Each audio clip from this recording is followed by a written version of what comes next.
Friends ಎಲ್ಲರಿಗೂ ನಮಸ್ಕಾರ. Welcome to Sethu's tailoring tutorial. ನಾನು ಇವತ್ತು ಸಿಲ್ಕ್ ಬ್ಲೌಸ್ದು ಕಟಿಂಗನ್ನು ಸಾದಾ ಬ್ಲೌಸ್ ಇದೆ. ಸಾದಾ ಬ್ಲೌಸು ಪ್ಲೇನ್ ಬ್ಲೌಸು ಇದನ್ನು ಕಟ್ ಮಾಡೋದನ್ನು ತೋರ್ಸಕತ್ತೀನಿ. ಇದು ಸಿಲ್ಕ್ ಬ್ಲೌಸ್ ಆಗಿರೋದ್ರಿಂದ ಸ್ವಲ್ಪ ನಾವು ಹುಷಾರಾಗಿ ಕಟ್ ಮಾಡಬೇಕಾಗ್ತೈತಿ. ನೋಡಿರಿ, ಅವರು ಎದೆ ಸುತ್ತಳತೆ 10.5 ಇಂಚ್ ಐತಿ. ನಾನು ಒಂದೊಂದು ಅಳತೆಯನ್ನು ತೋರಿಸ್ತಾ ಹೋಗ್ತೀನಿ. ನೋಡಿರಿ ಹೆಂಗೆ ಅಳತೆ ತೊಗೊಳ್ಳೋದಂತೂ ನಿಮಗೆ ಐಡಿಯಾ ಬರ್ತೈತಿ. ನೋಡಿರಿ, ಬ್ಲೌಸಿನ ಉದ್ದ 14 ಇಂಚು. ನಾವು ಸೀದಾ ಬ್ಲೌಸ್ ಇಟ್ಟು ನಾನು ಮೆಜರ್ಮೆಂಟ್ ತೊಗೊಳತ್ತೀನಿ. ಉಲ್ಟಾ ತೊಗೊಳೋದು ಆ ರೀತಿಯೇ ತೊಗೊಳತ್ತಿಲ್ಲ. ನಾವು ಯಾವ ಮೆಜರ್ಮೆಂಟ್ ತೊಗೋಬೇಕಾರೆ ಯಾವ ರೀತಿ ನಾವು ಬ್ಲೌಸನ್ನು ಇಟ್ಕೋಬೇಕಂತಲೂ ನೋಡ್ಕೊರಿ. ನೋಡಿರಿ, ಆರ್ಮೋಲು 6 ಇಂಚ್ ಐತ್ರಿ. ಅವ್ರದ್ದು ಆರ್ಮೋಲು 6 ಇಂಚ್ ಐತಿ. ನೆಕ್ಸ್ಟು ಫ್ರಂಟ್ ನೆಕ್ 6.5 ಇಂಚ್ ಐತಿ. ರೆಡಿ ಶೋಲ್ಡ್ರ್ 2.5 ಇಂಚ್ ಐತಿ. ರೆಡಿ ಶೋಲ್ಡ್ರ್ 2.5 ಇಂಚು. ಇವೆಲ್ಲ ಅಳತೆಗಳನ್ನು ತೊಗೊಂಡು ನಾವೀಗ ಇದನ್ನು ಬ್ಲೌಸನ್ನು ಕಟ್ ಮಾಡ್ಕೊಳ್ಳೋದು. ಬರ್ರಿ ಎಲ್ಲರೂ ನೋಡಿರಿ, ಬ್ಯಾಕ್ ಪಾರ್ಟನ್ನು ನಾನು ಫಸ್ಟ್ ಕಟ್ ಮಾಡಿ ತೋರಿಸ್ತೀನಿ. ಬ್ಯಾಕ್ ಪಾರ್ಟ್ ನೋಡಿರಿ, ಇಲ್ಲೇ ಬಟ್ಟೆ ಸ್ವಲ್ಪ ಸೀದಾ ಇರೋದಿಲ್ಲ ರೀ, ಅದನ್ನು ಕಟ್ ಮಾಡಿ ತೆಗೋಣಂತೆ. ನೋಡಿರಿ, ನಮಗೆ 14 ಇಂಚು ಅವ್ರದ್ದು ರೆಡಿ ಇತ್ತಲ್ಲ, ನಾನು ಅದು ಪ್ಲಸ್ 1 ಇಂಚು 15 ಇಂಚು ಬ್ಲೌಸಿನ ಉದ್ದ ತೊಗೊಂಡಿನಿ. ಇದು ಬ್ಯಾಕ್ ಪಾರ್ಟ್ ಒಳಗೆ ನಾನು ಏನೇನು ಮೆಜರ್ಮೆಂಟ್ ತೊಗೋತೀನಿ ನೋಡಿರಿ, ಲಕ್ಷ ಕೊಡ್ರಿ.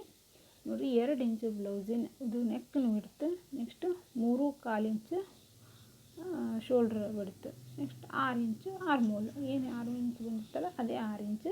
ನೋಡಿರಿ, ಶೇಪ್ ಯಾವ ರೀತಿ ಹಾಕ್ಕೋಬೇಕು. ನೋಡಿರಿ, ಎದೆ ಸುತ್ತಳತೆ 10.5 ಇಂಚ್ ಇತ್ತು. ನಾನು ಅದನ್ನು 10 ಇಂಚ್ ತೊಗೊಂಡಿನಿ. ಬ್ಯಾಕ್ ಪಾರ್ಟ್ ಒಳಗೆ ಅರ್ಧ ಇಂಚ್ ಲೆಸ್ ಮಾಡಿ ಮಾರ್ಕ್ ಮಾಡ್ಕೋಬೇಕು. 10 ಇಂಚ್ ತೊಗೊಂಡು ಕರೆಕ್ಟಾಗಿ ಈ ರೀತಿಯಾಗಿ ಆರ್ಮೋಲ್ ಶೇಪನ್ನು ಹಾಕ್ಕೊಂಡೆ. ನೋಡಿರಿ, ಕೊರಳಿನ ಉದ್ದ ನಾವು ಮಾಡ್ಬೇಕಾದ್ರೆ ಅವ್ರದ್ದು ಏನು ರೆಡಿ ಬ್ಲೌಸ್ ಇರುತ್ತಲ್ಲ, ಅದೇ ರೆಡಿ ಬ್ಲೌಸಿನ ಮಾರ್ಕ್ ಹೆಂಗೆ ತೊಗೋತೀನಿ ಅಂದರೆ, ತೆಳಗೆ ಅರ್ಧ ಇಂಚು, ಮೇಲೆ ತೆಳಗೆ 1/4 ಇಂಚು, ಮೇಲೆ ಒಂದು 4/4 ಇಂಚಿನಷ್ಟು ಬಿಟ್ಟು ನಾನು ಮಾರ್ಕ್ ಹಾಕ್ಕೊಂಡು ಅದನ್ನು ನೆಕ್ಕಿನ ಉದ್ದ ತೊಗೋತೀನಿ ಬ್ಯಾಕ್ ಪಾರ್ಟ್ ಒಳಗೆ. ನೋಡಿರಿ, ಅದು ವೇಸ್ಟ್ ಎಷ್ಟೈತಪ್ಪ ಅಂದು ಇವ್ರದ್ದು 15 ಬರತ್ತೈತಿ. ಅಂದರೆ ಅರೌಂಡ್ ಎಷ್ಟೈತೆ ಅಂದರೆ 30 ಐತಿ. 30 ಒಳಗೆ 4 ಭಾಗ ಮಾಡಿದರೆ 7.5 ಪ್ಲಸ್ 1 ಇಂಚು ದಾಚಿಗೆ ಪ್ಲಸ್ 2 ಇಂಚು ಫಿಟ್ಟಿಂಗೋಸ್ಕರ. ಒಟ್ಟು ನಮ್ಗೆ ಈ ರೀತಿಯಾಗಿ ಮಾರ್ಕ್ ಹಾಕ್ಕೋಬೇಕು. ಇಲ್ಲಿ ಅರ್ಧ ಇಂಚು ಈ ರೀತಿಯಾಗಿ ಕ್ರಾಸಾಗಿ ಮಾರ್ಕ್ ಹಾಕ್ಕೋಬೇಕು. ಇದು ಡಾಚ್ ಬ್ಯಾಕ್ ಪಾರ್ಟ್ ಒಳಗೆ ಡಾಚ್ ಹಿಡಿದಿತ್ತು ಮುಗಿತಿದೆ. ಬ್ಯಾಕ್ ಪಾರ್ಟ್ ಒಳಗೆ ನಾವು ಏನು ಸೆಟ್ ಮಾಡೋದಿತ್ತಲ್ಲ, ಕಟ್ ಮಾಡೋದಿತ್ತು, ಏನು ಮಾರ್ಕ್ ಹಾಕೋದು ಇತ್ತೆಲ್ಲ ಮುಗಿತು. ಬ್ಯಾಕ್ ಪಾರ್ಟ್ ಸಿಂಪಲ್ ಆಗಿರುತ್ತೆ ರೀ. ಜಸ್ಟ್ ಮೆಜರ್ಮೆಂಟ್ ಬ್ಯಾಕ್ ಪಾರ್ಟಿಗೆ ಫ್ರಂಟ್ ಪಾರ್ಟಿಗೆ ಡಿಫ್ರೆಂಟ್ ಆಗಿರ್ತೈತಿ. ನೀವು ಸ್ವಲ್ಪ ಲಕ್ಷ ಕೊಟ್ಟು ಕೂಡಿ ಮಾಡಿರಿ.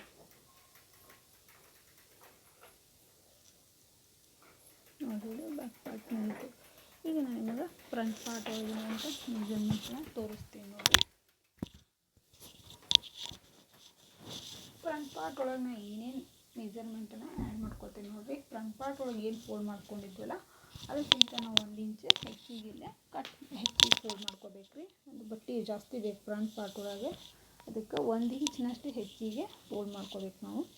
ಮತ್ತು ಫ್ರಂಟ್ ಪಾರ್ಟನ್ನು ಮಾಡ್ಕೊಳ್ಳೋ ಹೊತ್ತಿನಾಗ ನಾನು ಲೆಂತ್ ಎಷ್ಟಪ್ಪ ಅಂದ್ರೆ ಅವ್ರದ್ದು ರೆಡಿ ಎಷ್ಟೈತೆ ರೀ, ರೆಡಿ ಎಷ್ಟಿತ್ತು 14 ಇಂಚ್ ಇತ್ತು. ನೋಡಿರಿ, 14 ಇಂಚು ರೆಡಿ, 14 ಇಂಚ್ ಈ ಕಡೆ ಹಾಕಿನಲ್ಲ. ನೆಕ್ಸ್ಟ್ ಅಲ್ಲಿಂದ 2.5 ಇಂಚು ಎಕ್ಸ್ಟ್ರಾ ತೊಗೋಬೇಕು. ನೋಡಿರಿ, ನಾನು ತೋರ್ಸಾತ್ ನೋಡಿರಿ, 2.5 ಇಂಚು ಎಕ್ಸ್ಟ್ರಾ ತೊಗೋಬೇಕು. ಅಲ್ಲೊಂದು ಸ್ಟ್ರೈಟ್ ಲೈನನ್ನು ಹಾಕಿಬಿಡ್ರಿ. ನೋಡಿರಿ, ಇದೇ ರೀತಿ ನೋಡಿರಿ ಕರೆಕ್ಟಾಗಿ ಅವ್ರು ಟೋಟಲ್ ಎಷ್ಟಾಯ್ತು ರೀ ಬ್ಲೌಸು ಲೆಂತ್ 16.5 ಇಂಚ್ ಆಯ್ತು. ನೋಡಿರಿ, ನೆಕ್ಕಿನ ಬಿಡ್ತು 2.5 ಇಂಚು, ಶೋಲ್ಡ್ರ್ ಬಿಡ್ತು 3.25 ಇಂಚು, ನೆಕ್ಸ್ಟ್ ಆರ್ಮೋಲ್ 6 ಇಂಚು. ಯಾವೂ ಚೇಂಜಸ್ ಆಗಿಲ್ಲ, ಜಸ್ಟ್ ನೆಕ್ ಬಿಡುತ್ತೆ ಅಷ್ಟೇ ಚೇಂಜ್ ಆಗುತ್ತೆ. ನೆಕ್ಸ್ಟ್ ನೆಕ್ ಬಿಡುತ್ತೆ 2 ಇತ್ತು, 2.5 ಇಂಚ್ ತೊಗೊಂಡಿನಿ.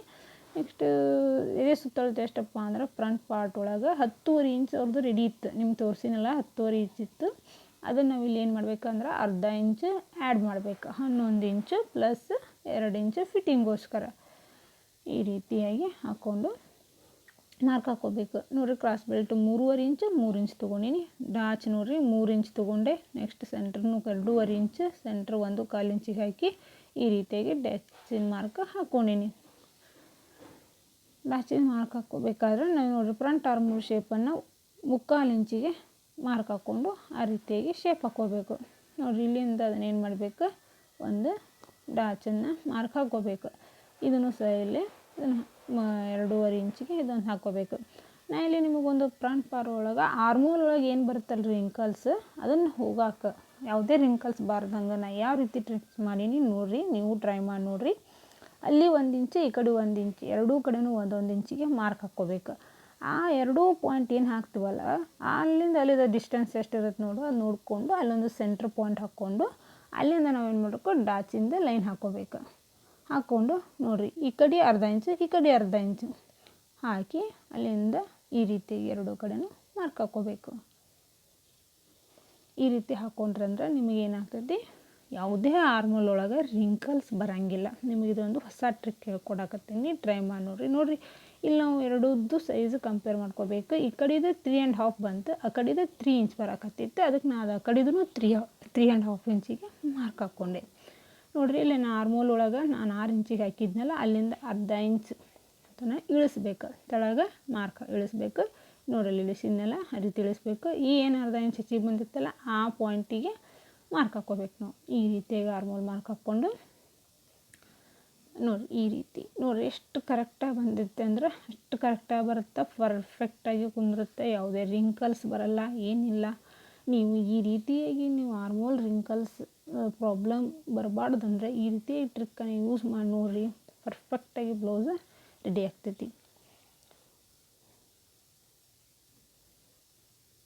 ನಾ ಎಲ್ಲ ಎಷ್ಟು ನೀಟಾಗಿ ಹೇಳಿನದನ್ನು. ನಿಮಗೇನಾದರೂ ತಿಳಿಲಿಲ್ಲ ಅಂದರೆ ಕೇಳ್ರಿ ಕಮೆಂಟ್ ಒಳಗೆ, ನಾನು ಇನ್ನೊಮ್ಮೆ ಅದನ್ನು ವಿಡಿಯೋ ಮಾಡಿ ಹಾಕ್ತೀನಂತ. ನೋಡಿರಿ, ಈ ರೀತಿಯಾಗಿ ಆರ್ಮೋಲ್ ಒಳಗೆ ಈ ರೀತಿ ಡಾಚ್ ಹಿಡಿಬೇಕು. ನಾವು ಆವಾಗ ಅದು ರಿಂಕಲ್ಸ್ ಫ್ರೀ ನಾ ಹೇಳ್ಕೊಡ್ತಿದ್ದಲ್ಲ, ಅದು ರಿಂಕಲ್ಸ್ ಬರ್ತಿದ್ದಿಲ್ಲ. ಅದಕ್ಕಿಂತ ಇದು ನಿಮ್ಗೆ ಇನ್ನೂ ಎಕ್ಯುರೇಟಾಗಿ ಬರ್ತೈತಿ. ಅದರಿಂದ ನಾನು ನಿಮ್ಗೆ ಹೇಳ್ಕೊಟ್ಟಿನಿ. ಆ ಡಾಚ್ ಹಿಡಿದು ಹೆಂಗೆ ನೋಡಿರಿ, ಈ ರೀತಿಯಾಗಿ ಅದನ್ನು ಮಾಡಿ ಡಾಚ್ ಹಿಡಿದು ಇರ್ತೈತೆ. ಅದು ಅಂದರೆ ನಿಮ್ಗೆ ಡಾಚ್ ಹಿಡಿದು ಬಂದು ಅದು ಹಿಡಿದ್ರೆ ಗೊತ್ತಾಗ್ತೈತಿ. ಈ ರೀತಿ ಡಾಚ್ ಹಿಡಿದು ಅದೇನು ಎಕ್ಸ್ಟ್ರಾ ಬಂತಲ್ರಿ, ಹಿಂಗಾಗಿ ಅದನ್ನೇನು ಮಾಡೋದು, ಈ ರೀತಿ ರೌಂಡ್ ಶೇಪ್ ಒಳಗೆ ಕಟ್ ಮಾಡ್ಕೊಂಬಿಡೋದು. ಏನೂ ಆಗಂಗಿಲ್ಲ ರೀ, ಇಷ್ಟು ಕಟ್ ಮಾಡ್ಕೊರಿ. ನೀವು ಸ್ಟಿಚ್ ಮಾಡೋದು ಮುಂದೆ ನಿಮ್ಗೆ ಕರೆಕ್ಟಾಗಿ ಬರ್ತೈತಿ. ನೋಡಿರಿ, ಈ ರೀತಿಯಾಗಿ ಮಾಡಿ ನೀವು ಹಾಕ್ಕೊಂಡ್ರೆ ನೋಡಿರಿ, ನಮ್ಮ ಮತ್ತೆ ಆರ್ಮೋಲ್ ಕೆಳಗೆ ಡೌನಿಂಗ್ ನಾ ಅರ್ಧ ಇಂಚ್ ಇಳಿಸಿದೆ, 6 ಇಂಚ್ ತೊಗೊಂಡು ಮತ್ತು ಅದು ಅರ್ಧ ಇಂಚ್ 6.5 ಇಂಚ್ ತೊಗೊಂಡೆ. ಆದರೆ ರೆಡಿ ನಿಮಗೆ ಎಷ್ಟು ಬಂತು, ಮತ್ತು 5.5 ಇಂಚಿಗೆ ಬಂತು. ಅಂದರೆ ನಮಗೆಲ್ಲಿ ಏನು ಯಾವುದು ನಿಮಗೆ ಇದಾಗಂಗಿಲ್ಲ. ಕರೆಕ್ಟಾಗಿ ಈ ರೀತಿ ಮಾಡಿ ನೋಡಿರಿ, ಕರೆಕ್ಟಾಗಿ ಬರುತ್ತೆ. ನೋಡಿರಿ, ಇಲ್ಲಿ ಅರ್ಧ ಇಂಚ್ ನಾನು ಏನು ಮಾಡತ್ತೀನಿ, ಕ್ರಾಸಾಗಿ ಕಟ್ ಮಾಡ್ಕೊಳತ್ತೀನಿ. ಈ ರೀತಿ ಎಲ್ಲ ಬ್ಲೌಸಿಗೂ ನಾನು ಮಾಡತ್ತೀನಿ. ಇದು ನಂದೆಲ್ಲ ಸೀಕ್ರೆಟ್ ಪಾಯಿಂಟ್ಸ್ ರೀ. ಜಸ್ಟ್ ನಿಮಗೂ ಗೊತ್ತಾಗಲಿ, ಕರೆಕ್ಟಾಗಿ ಹೊಲಿಲಿ, ಯಾವುದೇ ರಿಂಕಲ್ಸ್ ಇರಲಾರ್ದ ಹೊಲಿಲಿ. ಒಂದು ಬ್ಲೌಸ್ ಒಳಗೆ ರಿಂಕಲ್ಸ್ ಬಂತಪ್ಪ ಅಂದ್ರೆ ಹಾಕ್ಕೊಳಕ್ಕೆ ಯಾರಿಗೂ ಮನಸ್ಸು ಬರೋಂಗಿಲ್ಲ ರೀ. ಅದ್ರಾಗ ಹೊಲಿಸ್ಕೊಂಡವ್ರಿಗಂತೂ ನಾವು ಹೊಲಿದು ಕೊಟ್ಟಿರ್ತೀವಿ, ಅವ್ರು ಹೊಲಿಸ್ಕೊಂಡಿರ್ತಾರೆ ರೊಕ್ಕ ಕೊಟ್ಟು, ಅವರು ಸ್ಯಾಟಿಸ್ಫೈ ಇರೋಂಗಿಲ್ಲ. ಅವರು ಸ್ಯಾಟಿಸ್ಫೈ ಆಗಬೇಕು, ಹೊಲಿದು ನಾವು ಸ್ಯಾಟಿಸ್ಫೈ ಆಗಬೇಕಪ್ಪ ಅಂತಂದ್ರೆ ಕರೆಕ್ಟಾಗಿ ಮೆಜರ್ಮೆಂಟ್ ತೊಗೊಂಡು ಕರೆಕ್ಟಾಗಿ ಹೊಲಿದು ಕೊಟ್ರೆ ಅಂದರೆ ನಿಮ್ಗೆ ಕಸ್ಟಮರ್ಸು ಜಾಸ್ತಿ ಆಗ್ತಾರೆ. ಮತ್ತು ನಿಮ್ದು ಇದೂ ಚಲೋ ಬರ್ತೈತಿ, ಎಲ್ಲ ಚಲೋ ಹೊಲಿತಾರೆ ಅನ್ನೋದೊಂದು ಇದಕ್ಕೆ ಎಲ್ಲನೂ ಚಲೋ ಆಗ್ತೈತಿ. ನೋಡಿರಿ, ಈ ರೀತಿಯಾಗಿ ನಾನು ಕ್ರಾಸ್ ಬೆಲ್ಟನ್ನು ಕಟ್ ಮಾಡಿಕೊಂಡೆ. ಈಗ ನೋಡಿರಿ, ನಾನು ಸ್ಲೀವ್ ಪಾರ್ಟನ್ನು ಕಟ್ ಮಾಡಿ ತೋರ್ಸಾತೀನಿ. ಜಸ್ಟ್ ಅವ್ರದ್ದೇನು ರೆಡಿ ಬ್ಲೌಸ್ ಇರುತ್ತಲ್ರಿ ಅದನ್ನು ತೊಗೊಂಡು ಅದ್ರ ಮೇಲೆ ಇಟ್ಟು ರೆಡಿ ಮಾಡೋಣಂತ.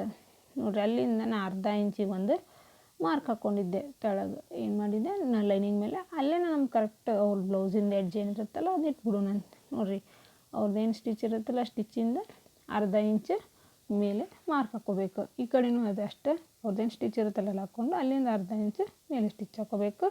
ಈ ಮೇಲೆ ಸ್ಟಿಚ್ ಹಾಕೊಂಡಿರ್ತಲ್ಲ ಅಲ್ಲಿಂದ ಮಾರ್ಕ್ ಹಾಕ್ಕೋಬೇಕು. ನಮ್ಗೆ ಯಾಕಂದ್ರೆ ಸ್ಟಿಚ್ ಆಗಿದ ಮೇಲೆ ತೆಳಗೆ ನಾವು ಒಂದು ಪಾಯಿಂಟ್ ಹಾಕ್ಕೊಂಡೇನಲ್ಲ ಅಲ್ಲಿಗೆ ರೆಡಿ ಸಿಗುತ್ತೆ ರೀ ನಮಗೆ. ಅದಕ್ಕೆ ಆ ರೀತಿ ಮಾಡಿ ನೋಡಿರಿ. ಇಲ್ಲಿ ಬಟ್ಟೆ ಕಡಿಮೆ ಬೀಳ್ತೈತಲ್ಲ, ನಾನು ಅದನ್ನು ಬಟ್ಟೆ ಈ ರೀತಿಯಾಗಿ ಈಗ ಏನು ಸ್ಲೀವ್ ಕಟ್ ಮಾಡಿದ್ನಲ್ಲ ಅಲ್ಲಿ ನಂಗೆ ಬಟ್ಟೆ ಸಿಕ್ಬಿಡ್ತೈತೆ ರೀ. ಅದನ್ನು ನೋಡಿರಿ, ನಾನು ಅಡ್ಜಸ್ಟ್ ಮಾಡ್ಕೊಂಡಿನಿ. ಹೆಂಗೆ ಅಡ್ಜಸ್ಟ್ ನೀವು ಇದೇ ರೀತಿ ಮಾಡ್ಕೊರಿ. ಯಾಕಂದ್ರೆ ನೀವು ಆ ಕಡೆ ಲೆನ್ಸ್ ಸಿಗಲಿಲ್ಲ, ಇದು ಹೆಚ್ಚಾಯ್ತು ಕಡಿಮೆ ಆತಂತ ಏನೂ ಪ್ರಾಬ್ಲಮ್ ಆಗಲ್ಲ. ನೋಡಿರಿ, ಕರೆಕ್ಟಾಗಿ ಸಿಕ್ತು ನಮಗೆ. ಈಗ ನೋಡಿರಿ, ನಾನು ಮೇನ್ ಫ್ಯಾಬ್ರಿಕನ್ನು ಕಟ್ ಮಾಡತ್ತೀನಿ. ಯಾವುದೇ ನೀವು ಬ್ಲೌಸ್ ಕಟ್ ಮಾಡಬೇಕಾದ್ರೂ ಒಂದು ಸ್ವಲ್ಪ ಐರನ್ ಮಾಡ್ಕೊಂಡು ಮಾಡಿದ್ರಿ ಅಂದ್ರೆ ನಿಮ್ಗೆ ಪರ್ಫೆಕ್ಟಾಗಿ ನೀಟಾಗಿ ಬರುತ್ತೆ. ಮತ್ತು ಫಿನಿಶಿಂಗ್ ಆದಮೇಲೂ ನಮ್ಗೆ ನೀಟಾಗಿ ಸಿಗುತ್ತೆ, ನೀಟಾಗಿ ರೆಡಿ ಆಗುತ್ತೆ. ನೋಡಿರಿ, ಜಸ್ಟ್ ಏನು ಸ್ಲೀವ್ ಕಟ್ ಮಾಡ್ಕೊಂಡಿದ್ನಲ್ಲ ಅದನ್ನು ಅದ್ರ ಮೇಲೆ ಇಟ್ಟು ಏನು ಮಾಡೋದು, ಎಷ್ಟೊಂದು 1/4 ಇಂಚ್ನಷ್ಟು ಬಟ್ಟೆ ಹೆಚ್ಚಿಗೆ ಬಿಟ್ಟು ಕಟ್ ಮಾಡ್ಕೋಬೇಕು. ಸ್ವಲ್ಪ ಸಿಲ್ಕ್ ಬ್ಲೌಸ್ ಐತ್ರಿ, ಸ್ವಲ್ಪ ಹುಷಾರಾಗಿ ಕಟ್ ಮಾಡಿರಿ. ಒಂದು ಸ್ವಲ್ಪ ಬಟ್ಟೆ ಹೆಚ್ಚಿಗೆ ಹೋದ್ರೂ ಪರವಾಗಿಲ್ಲ, ಕಟ್ ಮಾಡಿರಿ. ಯಾಕಂದ್ರೆ ಆಮೇಲೆ ಆ ಕಡೆ ಈ ಕಡೆ ಆಯಿತು ಅಲ್ಲಿ ಇಲ್ಲಿ ಮಾಡಿದ್ರೆ ಅಂದ್ರೆ ಕಸ್ಟಮರ್ಸ್ ಕೇಳಂಗಿಲ್ಲ. ಯಾಕಂದ್ರೆ ಸಿಲ್ಕ್ ಬ್ಲೌಸ್ ಅಂದ್ರೆ ಅವರು ಭಾಳಷ್ಟು ರೊಕ್ಕ ಕೊಟ್ಟು ಜಾಸ್ತಿ ರೇಟ್ ಕೊಟ್ಟು ತೊಗೊಂಡಿರ್ತಾರೆ. ಹಂಗಾಗಿ ನಾವು ಅದ್ರ ತಕ್ಕಂಥ ಹೊಲಿದು ಕೊಟ್ವಿ ಅಂದ್ರೆ ಅವರು ಕೇರ್ಫುಲ್ಲಾಗಿ ಇನ್ನೊಮ್ಮೆ ನಾವು ಕೊಡೋಕೆ ಅವ್ರಿಗೂ ನಂಬಿಕೆ ಬರ್ತೈತಿ. ಹಂಗಾಗಿ ಬ್ಲೌಸ್ ನೀಟಾದ್ರೆ ಸೀರೆ ಹೆಂಗೆ ಇರಲಿ, ಬ್ಲೌಸ್ ಕರೆಕ್ಟಾಗಿತ್ತು ಚೆಂದಾಗಿತ್ತಪ್ಪ, ಸೀರೆ ಎಂಥದಿದ್ರೂ ಚೆಂದ ಕಾಣ್ತಿದೆ. ಮೇನ್ ಬ್ಲೌಸ್ ರೀ ಈಗೆಲ್ಲ ಬ್ಲೌಸ್ ಕರೆಕ್ಟಾಗಿತ್ತಪ್ಪ ಅಂದ್ರೆ ನಾವು ಹಂಗಾಗಿ ಸ್ವಲ್ಪ ಹುಷಾರಲ್ಲೇ ಹೊಲಿರಿ. ನಾನು ಬಟ್ಟೆನ ಏನು ಮಾಡಿದೆ ಇಲ್ಲ ಕರೆಕ್ಟಾಗಿ ಕಟ್ ಮಾಡ್ಕೊಂಡಿಲ್ಲ, ಸ್ವಲ್ಪ ಎಕ್ಸ್ಟ್ರಾ ಇಟ್ಟು ಕಟ್ ಮಾಡ್ಕೊಂಡಿನಿ. ಈ ರೀತಿನೇ ನೀವು ಕಟ್ ಮಾಡಿಕೊಂಡು ಹೊಲಿರಿ. ಅಲ್ಲದೆ ಈ ರೀತಿ ನಾವು ಬ್ಯಾಕ್ ಪಾರ್ಟನ್ನು ಆ್ಯಸ್ ಇಟ್ ಇದೆ ಎಷ್ಟಿತ್ತಲ್ಲ ಅಷ್ಟಕ್ಕಿಟ್ಟು ಕಟ್ ಮಾಡ್ಕೊಂಡಿನಿ. ಈಗ ನಾನು ಫ್ರಂಟ್ ಪಾರ್ಟನ್ನು ಇಟ್ಟು ಕಟ್ ಮಾಡಿ ತೋರಿಸ್ತೀನಿ ನೋಡಿರಿ. ಜಸ್ಟ್ ಏನಿತ್ತಲ್ಲ ಲೈನಿಂಗನ್ನು ಏನು ಕಟ್ ಮಾಡೀವಲ್ಲ ಅದನ್ನೇ ನಾವೇನು ಮಾಡೋದು ಇಟ್ಟು ಕಟ್ ಮಾಡೋದು ನೋಡಿರಿ. ಏನೂ ಚೇಂಜಸ್ ಇಲ್ಲ. ಮೇನ್ ನಾವು ಲೈನಿಂಗನ್ನು ಏನು ಕಟ್ ಮಾಡ್ತಿರ್ತೀವಲ್ಲ ಅವಾಗಲೂ ಮೆಜರ್ಮೆಂಟನ್ನು ಎಲ್ಲನೂ ಕರೆಕ್ಟಾಗಿ ಲಕ್ಷ್ಯ ಕೊಟ್ಟು ಕಟ್ ಮಾಡಬೇಕು. ಅಂದರೆ ನಮ್ಗೆ ಬ್ಲೌಸು ಕರೆಕ್ಟಾಗಿ ರೆಡಿ ಆಗ್ತೈತಿ.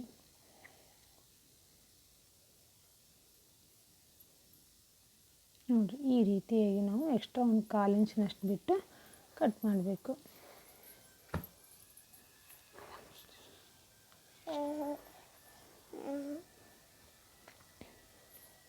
ಈ ರೀತಿ ಫ್ರಂಟ್ ಪಾರ್ಟನ್ನು ಕಟ್ ಮಾಡಿಕೊಂಡು ಸ್ಲೀವ್ ಆಯಿತು. ನೆಕ್ಸ್ಟ್ ಈಗ ಕ್ರಾಸ್ ಬೆಲ್ಟ್ ಒಂದು ಆಯ್ತಪ್ಪ ಅಂದ್ರೆ ಮುಗೀತು.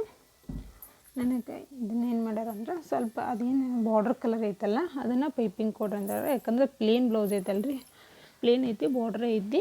ಆ ಬಾರ್ಡ್ರ್ ಕಲರಿಂದನೇ ನಮಗೆ ಸ್ವಲ್ಪ ಪೈಪಿಂಗನ್ನು ಕೊಡ್ರಿ ಅಂತ ಹೇಳ್ಯಾರ. ಅದೇ ಬ್ಲೌಸ್ ಪೈಪಿಂಗ್ ಕೊಟ್ಟು ರೆಡಿ ಮಾಡ್ತೀನಿ. Thank you friends, subscribe please. Stitching ವಿಡಿಯೋನ ನೆಕ್ಸ್ಟ್ ವಿಡಿಯೋದಾಗ ಹಾಕ್ತೀನಿ ರೀ. Thank you.